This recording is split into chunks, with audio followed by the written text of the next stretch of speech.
My name is Özge and I'm from Izmir, Turkey. I've been studying ceramics in Jingdezhen for half a year. I used to think once that this art meant working with my hands and clay. But the technology here is making me rethink, what exactly is ceramics?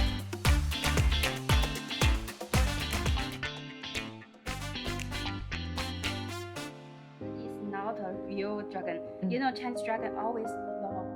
In Germany and in Turkey, our teachers only let us use our hands with the clay. I never knew there was such technology. But how did you come across this technology that you can use the scan and do clay at the same time? When I did some artworks, my hand made some small size and I want to extend bigger. It's hard to make it all the same. You know, handmade always different every time. So I used a 3D scan first time, scan my small sculpture to bigger. And I found it's really easy to change the size of my work. So I use this on my face. I found it's easily to change the size and some mistakes on the face. So I use this skill in my art.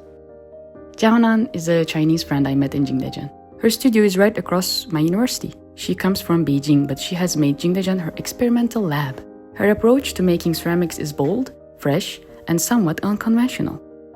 She said she would take me to a place to help me rediscover ceramics.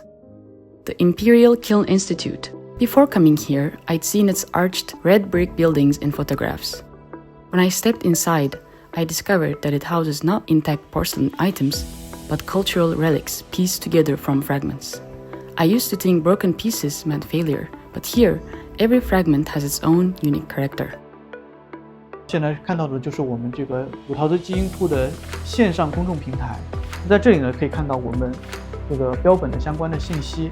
比如说现在看到的这个是永乐时期的一个白釉折烟盘的这样一套信息。我们当时怎么想起来做一个陶瓷基因库的？这个其实就是得益于我们所拥有的这种得天独厚的考古发掘出土的瓷片的这个优势。景德镇御窑博物院它的前身是叫做景德镇市陶瓷考古研究所。上世纪80年代到现在一直有将近40年的时间里面呢，我们发掘出土了将近有2000万件的瓷片的这个数量。在这其中呢，我们就具备这样的一个基础，选取其中最具有代表性的瓷件，我们来进行制样，以及对它进行这种专门性的研究。所以我们这个基因库主要是用于帮助断代吗？断代呢，就是我们可以通过这边成体系的这些瓷片的标本，我们从中基于它的成分信息、结构信息，这些信息呢，就是作为标准器了，就可以帮助我们在对于未知的器物进行判断的时候，能够很好的来辅助我们的判断。The Ancient Ceramic Gene Bank is the world's first systematic digital platform built around the concept of ceramic genes. Its construction started in 2022, drawing on nearly 20 million porcelain fragments unearthed from archaeological excavations at the Imperial Kiln ruins over the past 40 years. Here, technology aids not only archaeology, but also cultural relic restoration. 欢迎各位来到我们这个拼对室。那大家现在看到我们的这个软件呢，就是我们跟北京大学一起联合研发的这样一个虚拟纹饰的一个复原的一个软件。那这个软件的话呢，就是帮助我们对我们拼对完成的器物，那我们以往是不知道它的缺失部位的。缺失部位的纹饰，我们需要通过查找文献或者各个博物馆的传世品来找到它的这个相对应的这种纹饰作为参考。现在看到的就是我们刚才在那边看到的那个瓷枕，我们是用了4年拼对了116件。传统的修复方式的话，我们需要对这个器物缺失的部分进行一个补配，然后通过人的手工绘制。那只要带有人的成分，它肯定带有一定的主观性。所以我们通过刚才的这种技术，然后再加上我们自己研发的这种水转印，这块缺失的这个水转印技术，将这个缺失的纹饰直接转印上去，那大大提升了这件这个器物修复的这样的一个效率。现在完成它只需要5分钟的时间，在提升效率的同时，你可以看到我这个完全没有压到它器物本体，它都是在它缺失的部分有一个明显的交界线，这样的话就保证了最大器物的这样一个原真性。 They use AI to calculate and everything and take everything and then do the pattern. 是 AI 给到了你们建议去就是补全这些图案，还是根据经验呀？是这样，这一个瓷枕就有将近20个。但是每一个缺失的部位都是不一样的，包括现在这个龙缸，我们是整理了1987年到2021年，将近40年的这个考古的所有的这种文档残片，结果用了7天时间就拼对了这样一幅文档，这本身就会让我们非常惊喜。我们真正的自信是把自己这些伤疤露出来，玉窑的文物就是这样，所以我们把它更好的保护下来，展示出来，这是需要我们做的，因为我们就是想在保护本体的同时，通过创新技术去完成它的展览展示。除此之外呢，我们还能看到玉窑博物院的一个团宠对鸭，它也成为了我们玉窑现在一只网红文物，被越来越多的观众所喜爱。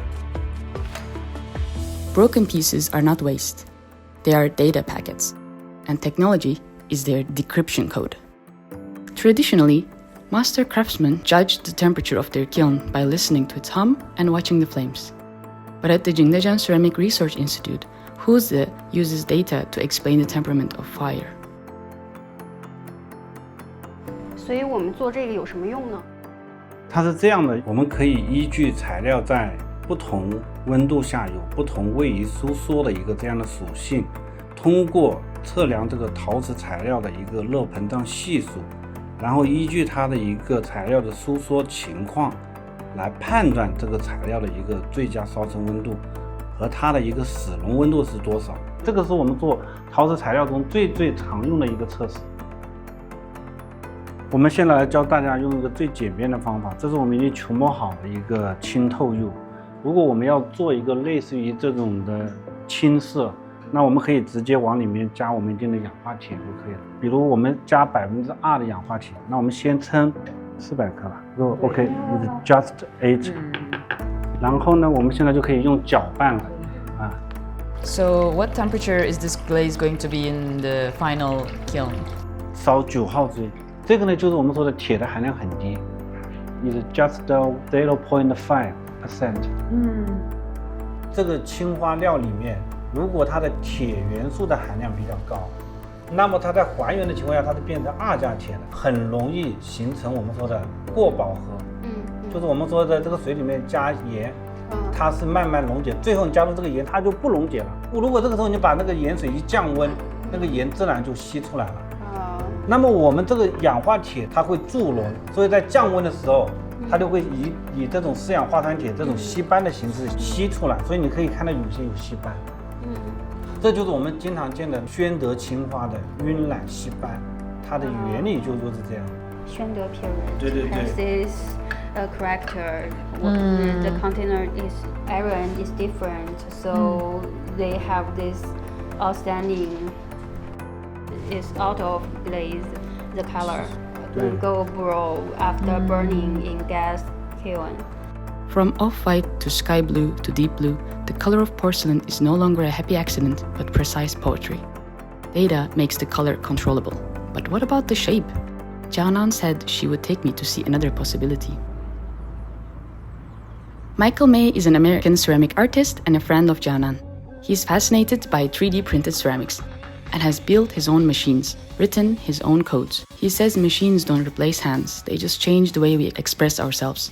And the clay for the machine, you mix it yourself? Yeah, it's a mix with the Gaobai and the uni, so it's a very translucent clay. So when I 3D print, I'll trim it down to make it thin, and then when you do that, you're able to have the light shine through. It's really nice. And with the 3D printing texture, you know, it adds like the little dots. Yeah. It almost looks like embroidery, like in a way. Like a cross stitch with all the X's and stuff, yeah. Yeah, exactly. And the machine, you bought it somewhere or did you make the machine yourself? Yeah, the machine is a custom, all my machines I custom made myself. I use my modified Ender 3D printer to print the parts, and it's 100% designed on my iPad. So I've been learning the mechanics. It was just like a hobby that I kind of picked up over time. And then I learned how to do all the coding, all the wiring, the engineering, and then eventually how to print it with the clay. The 3D printing, some people think maybe because it's not handmade, that it's not as authentic as maybe something that is wheel thrown by a master.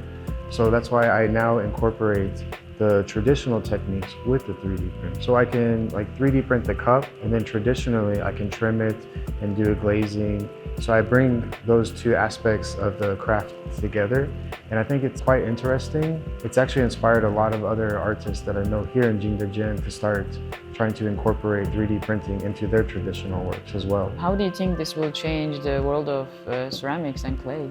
Already I see actually quite a lot. Many of my followers on like Xiaohongshu and Douyin are also ceramic printing. And with like this cup that I made, I trimmed the inside using some traditional trimming techniques that I learned here in Jingdezhen. And now I've actually seen many people trying to replicate like what I'm doing. I think a lot of people think with the 3D printing, you just turn the machine and then you let it go. Yeah. You know, adding like hand building parts and then doing like traditional like ceramic techniques, bringing those all together into one. It's kind of a new idea in a way. And I think it's really going to take off a lot. And I'm happy that I can inspire people because they can also do something that maybe I haven't thought of, and then we can continue to build on these new ideas. Yeah, I'm the main star of this You've seen vlog. how fragments are restored using data, and how glaze colors are controlled by parameters. One question keeps lingering in my mind. What exactly has technology changed about ceramics? It hasn't changed the material itself, nor the essence of craftsmanship. What it has changed is the way we see. In the past, we relied on experience, intuition, or luck. Now, we can see the logic behind every process and how every detail is interpreted by data.